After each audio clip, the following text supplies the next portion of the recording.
বিবাহ সম্পন্ন হইছে, আমাগর সবার এখন নিরাপদ স্থানে পৌঁছানো দরকার। শুনছেন শুনছেন আপনি? আমার খুব ভয় লাগছে। এই ঝড় কি আমাদের পাপের শাস্তি? কি হচ্ছে কি সব? না, এটা পরীক্ষা। আমরা একসাথে সবকিছুর মোকাবেলা করব। দেখলেন কাজী সাহেব, এই বিয়েই গ্রামের অভিশাপ এনেছে। গ্রামের সকলকে বলে রাখি, আপনারা সাবধান হন। এই ঝড়ের লক্ষণ কিন্তু খুব খারাপের দিকে যাচ্ছে।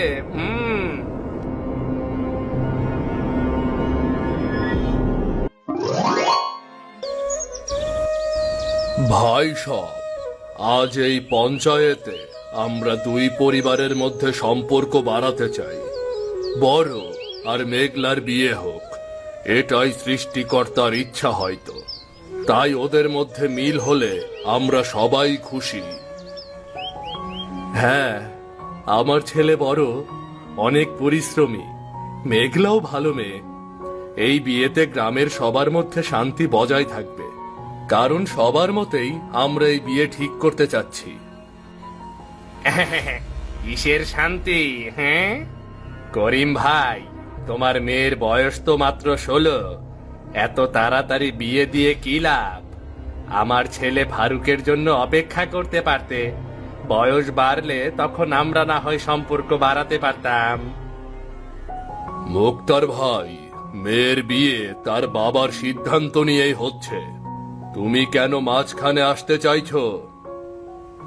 আমি বুঝতে পারছি না, আমার ছেলের বিয়ে নিয়ে অন্য কারো কোনো মতামত থাকবে কেন? এটা তো একান্তই আমার এবং আমার পরিবারের ব্যক্তিগত সিদ্ধান্ত। যদি দু পরিবার রাজি থাকে তবে বিয়ে হোক আগামী পূর্ণিমায়। সবাই যখন রাজি, সবাই যখন খুশি, তখন শুভ কাজে দেরি করে কি লাভ? ওদের শান্তি আমি ভেঙে দেব রে, দেখে নিও। আমার সাথে বেইমানি? কেমন বেইমানি? আপনারে বা আপনার পোলারে কেউ তো কথা দিছিল না যে মেঘলা বড় হইলে আপনার পোলার সাথে বিয়ে হইব। কথা কি দিছিল? কথা দেয়নি, কিন্তু এটাও বেইমানি। আমার কথা না রাখাটাও একটা বেইমানি। আমি দেখে ছাড়বো। আমি এত সহজে ছাড়ার পাত্র নই। হ্যাঁ।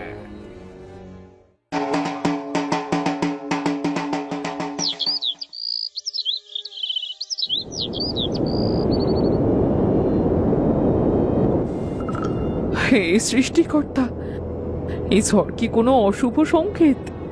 আমার সন্তানের জীবন যেন অন্ধকারে ডুবে না যায়, ওরা যেন চির সুখী হয়। ভয় পেও না, এই ঘর, এই সুখ কখনো ভাঙেনি, আজও ভাঙবে না। আমরা কখনো কারো খারাপ করিনি, আমাদেরও কোনো খারাপ হবে না। কিন্তু এ কেমন আচমকা ঝড়! এই বাতাসের গতি, ঝড়ের দমকা হাওয়া, হে তো আমাদের খুব অচেনা।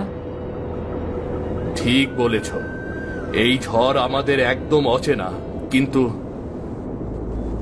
আব্বু, নদীর পানি কি উপচে পড়বে? বাইরের অবস্থা খুবই থমথমে। বাজারে সবাই বলছে আজ স্মরণকালের ভয়ানক ঝড় হতে পারে। তুই ভেতরে আয়, যা হবার তাই হবে। প্রকৃতির সাথে আমরা কিছুতেই পারবো না। হে কেমন আচমকা বাতাস, কেমন আচমকা ঝড়, যে ঝড় ধীরে ধীরে বন্যায় রূপ নেবে। আমরাও খুব চিন্তিত। এরকম ঝড় বা বন্যা কোনোটাই আমরা আগে কখনো দেখিনি। এ যেন এক অভিশাপ, যেটা আমাদের দিকে প্রকৃতি ঠেলে দিয়েছে। না, হ্যাঁ, এমন করে বলো না। প্রকৃতিও কখনো অভিশাপ নেয়? জানি না কেন যেন আজ মনে অজানা ভয় কাজ করছে। সবকিছু লণ্ডভণ্ড হয়ে যাবে না তো? আর ভয় পেয়ে কি হবে বলো? কপালের লিখন কি মুছে দেওয়া যায়? আজ বাদে কাল আমার বিয়ের দিন, আর আজ এত ঝড়। আমার খুব ভয় করছে। ভয় পেয়ে কি হবে রে বাবা? এসব আমাদের পরীক্ষা। সৃষ্টিকর্তা আমাদের অনেক ধরনের জিনিস দিয়ে পরীক্ষা করেন। হায় সৃষ্টিকর্তা, আমাদের সবাইকে সুস্থ রাখুন, আমাদের ভালো রাখুন। ছেলেটার নতুন জীবনটা এভাবে ঝড় দিয়ে শুরু হবে কোনো দিন কল্পনাও করিনি।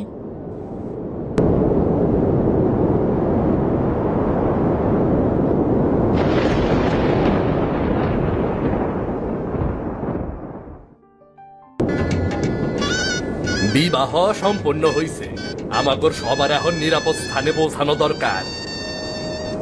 শুনছেন, শুনছেন আপনি? আমার খুব ভয় লাগছে। এই ঝড় কি আমাদের পাপের শাস্তি? কি হচ্ছে কি সব? না, এটা পরীক্ষা। আমরা একসাথে সবকিছুর মোকাবেলা করব। দেখলেন কাজী সাহেব, এই বিয়েই গ্রামের অভিশাপ এনেছে। গ্রামের সকলকে বলে রাখি, আপনারা সাবধান হন। এই ঝড়ের লক্ষণ কিন্তু খুব খারাপের দিকে যাচ্ছে।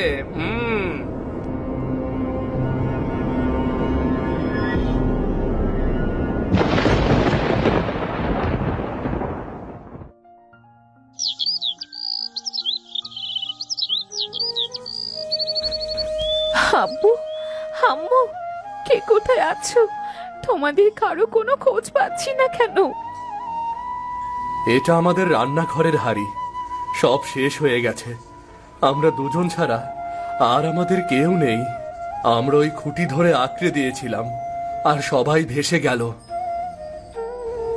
যদি নদী সবকিছু কেড়ে নিয়ে থাকে, তাহলে আমাদের কেউ নিয়ে নিক। আমি আর বাঁচতে চাই না। আমার অশুভ কাজ মানে অশুভ দিন। না, আমরা বেঁচে আছি, একসাথে ঘর বানাবো।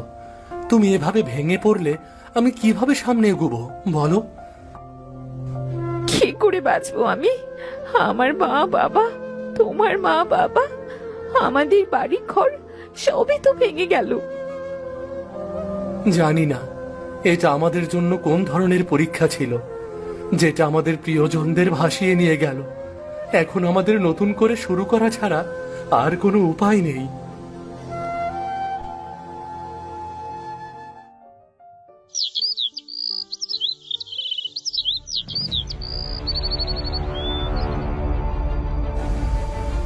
এই জমি আমার দাদা, তোমার বাবা আমাদের থেকে এই জমি কেড়ে নিয়েছে।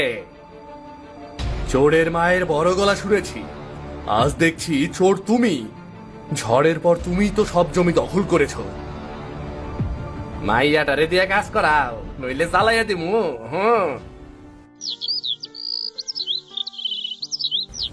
শোনো সবাই, এই দুজনের বিয়ের কারণেই গ্রামে ঝড় এসেছিল। এদের গ্রাম থেকে তাড়াতে সবার সাহায্য প্রয়োজন। এরা এদের দুটি পরিবারের সবগুলো সদস্যকে শেষ করে দিয়েছে। এদের জন্য গ্রামের আর কোনো ক্ষতি হোক, সেটা আমি কিছুতেই হতে দেব না, হতে দেব না। সত্যি নাকি এইসব? অগোর জন্য ঝড় হইছে? আমার গরুটাও তো ভাইসা গেছে। আমার বাড়ির সবকিছু একদম শেষ হইয়া গেল।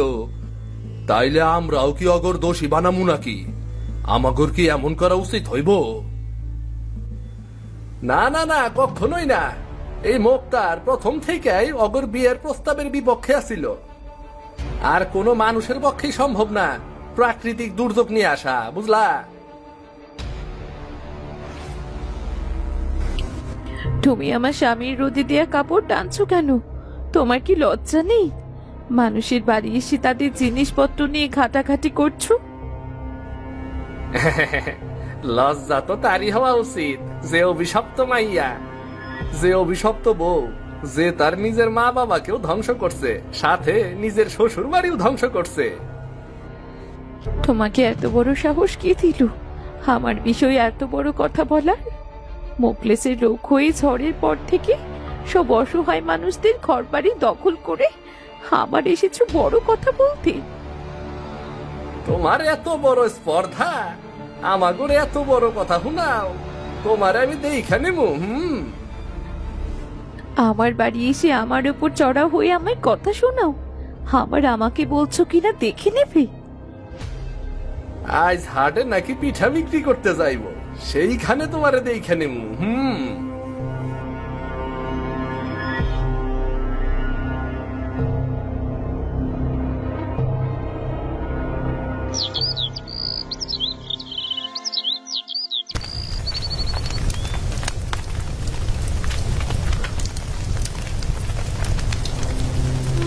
এ কি এত ধোঁয়া?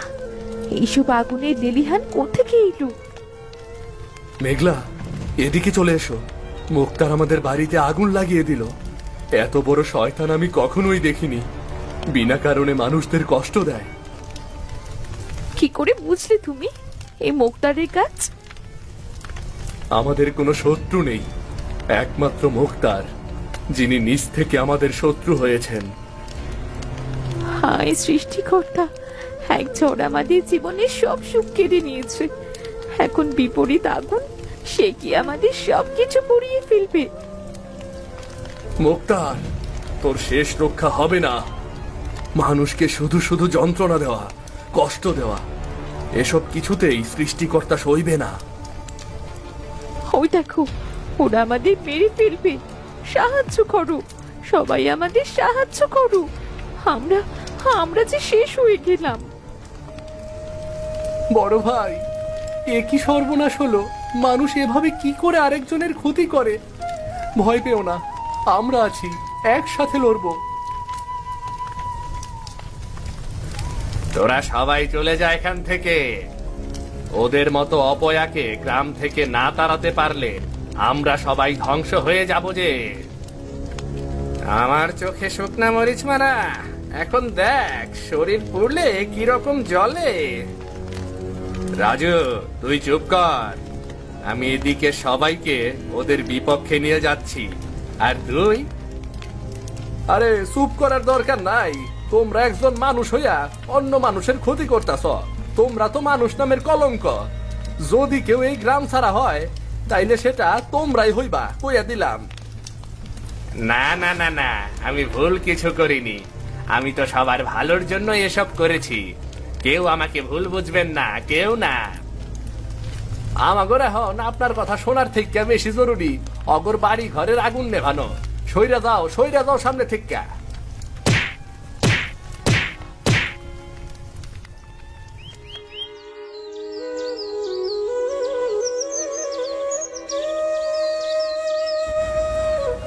বড়, তোমার আব্বু আম্মু নদীর ওপারে আছেন।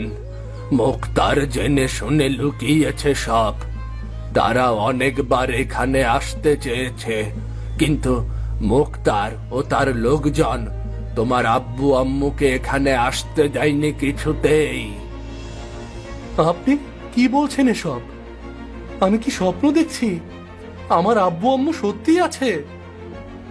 হ্যাঁ বাবা, আমি নিজে চোখে দেখেছি। বিশ্বাস না হলে আমার সাথে চলো, নিজে চোখে দেখবে তুমি। হ্যাঁ, সত্যি আমার বিশ্বাস হচ্ছে না। আমি কোনোদিন ভাবতেও পারিনি আমার আব্বু আম্মুকে আমি আবার দেখতে পাবো। বেঁচে আছে? কোথায়? আমরা তাদের কাছে যাবো আজই, এক্ষুনি। অবশ্যই যাবে, তারাও তোমাদের দেখার জন্য ব্যাকুল হয়ে আছে। না জানি কত কষ্ট পেয়েছে তারা এতদিন। মুক্তারের লোকজন মিলে হয়তো তাদের অনেক কষ্ট দিয়েছে। মানুষ কি করে অন্য মানুষের ক্ষতি চায় আমি বুঝি না। মুক্তার, আজই শেষ করব আমি তোকে। বিনা কারণে তুই আমাদের এত ক্ষতি করেছিস, আমি কিছুই বলিনি। আজ জানলাম তুই আমার মা বাবাকেও ছাড়িসনি। শান্ত হও, এখন মাথা গরমের সময় নয়। মাথা ঠান্ডা রেখে আমাদের সব কাজ করতে হবে। আমাদের মাথার উপর এখন অনেক কাজ। তোমাদের আব্বু আম্মু তোমাদের অনেকবার চিঠি পাঠিয়েছে, কিন্তু তাও তোমাদের কাছে কিছুতেই পৌঁছায়নি। কি নির্মম ভাগ্য! আমি না থাকলে হয়তো কোনোদিন তোমরা জানতেই পারতে না।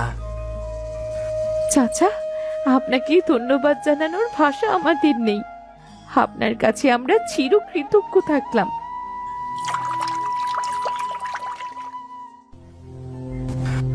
মা বাবা, আপনারা তাহলে সত্যি আমাদের ছেড়ে যাননি। আমরা আপনাদের জন্য কত কেঁদেছি জানেন না আপনারা।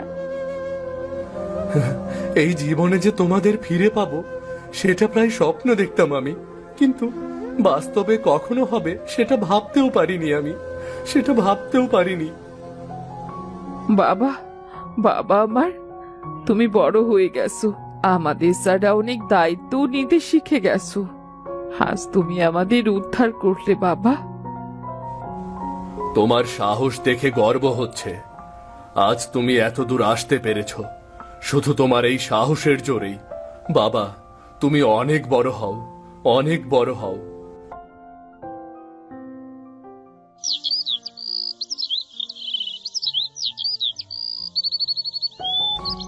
মা, বাবা, আপনারা বসুন, নিজের বাড়িতে বসে আরাম করুন। দেখবেন আপনাদের সবকিছু আবার আপনাদের মতন করে সাজিয়েছি। কিন্তু আগের কিছুই ছিল না, একটু একটু করে করেছি। মা, আমরা সবাই ভালো আছি।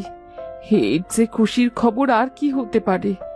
শয়তানের নজর আমাদের সংসারের দিকে যেভাবে পড়েছে, আমরা যে এখন পর্যন্ত সুস্থ আছি, ভালো আছি, এটাই তো অনেক। তাহলে চলো এখন নিজেদের জীবনের ওপর অত্যাচারকারীকে কিছু শাস্তি দিয়ে আসি। আমি অন্যায়ের প্রতিবাদ না করে কিছুতেই ছাড়বো না আমি। বাবা, আমরা কোনোভাবেই ওই অত্যাচারীকে ছাড়বো না। অনেক সহ্য করেছি, আর না। এমন কিছু করবেন না যাতে নতুন করে কোনো ঝামেলার সৃষ্টি হয়। আমি আর কোনো ঝামেলা চাই না। আমি কিছুতেই কোনো ঝামেলা সহ্য করতে পারবো না। আপনি শান্ত হয়ে বসুন মা। আজ যদি অন্যায়কারীকে ছেড়ে দিই, তবে কাল আবার সে অন্যায় করবে। কিছুতেই অন্যায়কে ছেড়ে দেয়া যাবে না। অন্যায় যে করে আর অন্যায় যে সহ্য করে, দুজনেই সমান অপরাধী। মেঘলা একদম ঠিক কথা বলেছে মা। তুমি একদম ভয় পাবে না, আমি আছি। আমরা একসাথে আছি। এবার সব ঠিক হবে। তুমি এসব নিয়ে আর ভেবো না।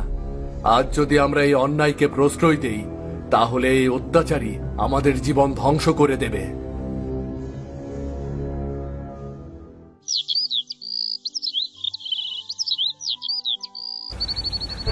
আমি আমি গ্রাম ছাড়ছি। আমি কিছু জানি না। আমি কিছু করিনি। এত বড় মিথ্যাবাদী! তোর স্থান এতটাই নিচে যে তোকে আমরাও কিছু বললে সেটা কম হয়ে যাবে। আমাকে ক্ষমা করে দাও, আমার ভুল হয়েছে, ক্ষমা করে দাও। কোনটা ভুল? আমাদের ঝড়ের পরে গ্রামে ফিরতে দাওনি সেটা, নাকি আমাদের আটকে রেখেছো সেটা, নাকি আমার ছেলেকে আর তার স্ত্রীকে পুড়িয়ে মারতে চেয়েছো সেটা বলো। ও মনে হয় আমাদের দেয়া চিঠিটা পুড়িয়ে ফেলেছে, সেটাকে ভুল হিসেবে ধরছে। মা, এই পরিস্থিতিতেও তোমার কথা শুনে হাসি পাচ্ছে। আমি যে কি বলবো সে ভাষা খুঁজে পাচ্ছি না। বাবা, আমরা আর কোনো ঝামেলায় যাব না। আমরা আইন নিজেদের হাতে তুলে নেব না। যাও, কিন্তু মনে রেখো, অন্ধকার কখনো জয়ী হয় না। তুমি শীঘ্রই ধ্বংস হবে। তোমার ধ্বংস অনিবার্য। মেঘলা মা, মা কেমন আছিস? হে কি মা, আমি স্বপ্ন দেখছি নাকি অন্য কিছু? না মা, তুই সত্যিই দেখছিস। এই মোখলেস আমাদের সবাইকে আটকে রেখেছিল এতদিন। আমাদের দিয়ে অনেক কাজ করিয়েছে বিনা পয়সায়। অনেক চেষ্টা করেছি তোদের কাছে আসার, কিন্তু পারিনি। আমাদের সবকিছু কেমন যেন স্বপ্ন মনে হচ্ছে। বিয়ের পর এক মুহূর্ত কাউকেই আমরা পাইনি। সেই থেকে একা একা আমরা দুজনে ছোট থেকে হঠাৎ করেই বড় হয়েছি। আমরা খুব ছোট ছিলাম, কিন্তু পরিবেশ পরিস্থিতিতে একা বেঁচে থাকার জন্য আমাদের অনেক বড় করে ফেলেছে। মা আমার, অনেক বড় হয়েছিস, কত কষ্ট করেছিস। আমরা সবাই আজ এক হতে পেরেছি। সেই ঝড়ের রাতে সৃষ্টিকর্তার সেই পরীক্ষায় আমরা তাহলে পাশ করতে পেরেছি। মা, আমরা আর কখনোই আলাদা হব না মা। আমাদের আর কেউ আলাদা করতে পারবে না।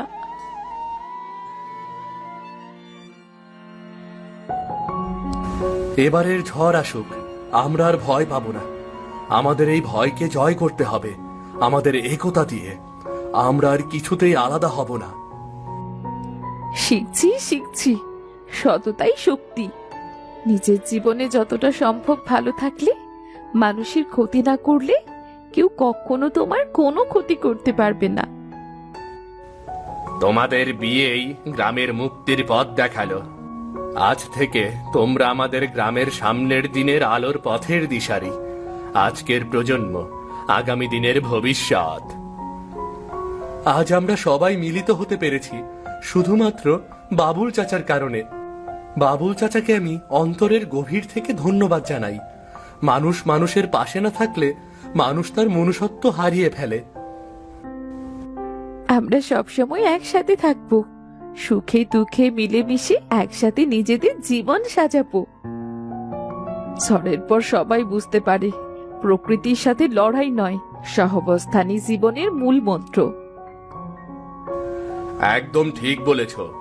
আমরা এরকম পরিস্থিতির কারণেই আজ এতটা কাছাকাছি এসেছি। আমাদের এই একতা যেন সব সময় থাকে, কেমন?